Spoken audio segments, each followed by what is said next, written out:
भारत जनता news channel में मैं मुंबई से जैद खान।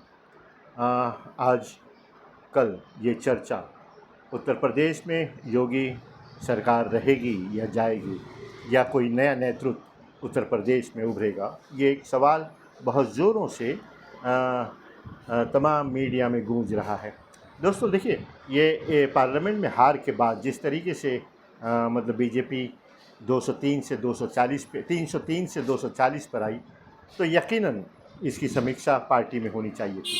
लेकिन सवाल ये पैदा होता है कि सिर्फ उत्तर प्रदेश में ही क्यों? महाराष्ट्र भी हारे उसी बुरी तरीके से, राजस्थान में भी उस तरीके से नतीजे नहीं आए, तो सिर्फ योगी क्यों?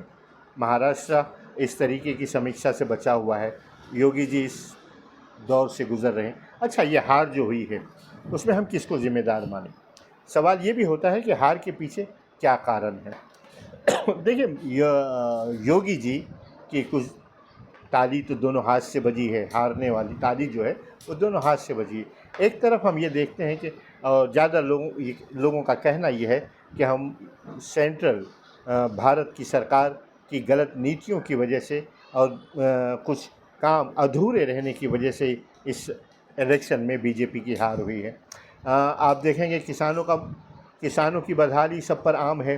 भ्रष्टाचार उत्तर प्रदेश में हो या पूरे मुल्क में, किस तरीके से वो लोग देख रहे हैं। दलितों के साथ जो मामला हुआ, 400 पार का जो नारा लगा, वो यकीनन वो भी इस हार का जिम्मेदार है। मुसलमानों पर बुलडोज़र, और वो देखिए इन्होंने क्या किया, योगी आदित्यनाथ जी ने बुलडोज़र को आम किया। पूरी आबादी 1200 परिवारों के घरों पर बुलडोज़र चला दिया गया। हमने वो नन्ही बच्चियों को रोते बिलखते देखा है।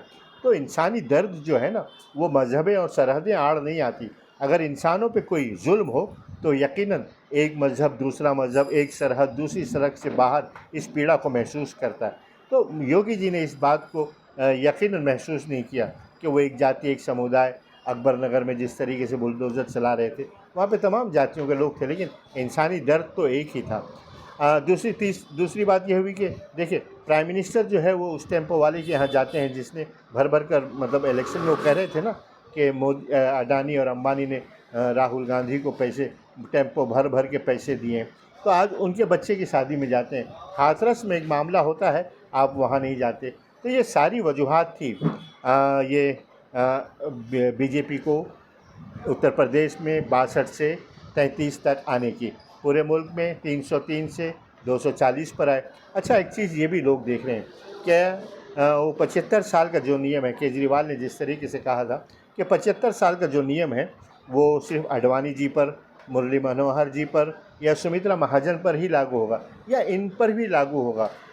आज लोग बीजेपी में भी ये महसूस करने लगे हैं कि बीजेपी जो है वो दो निगाहों से देखी जाती है।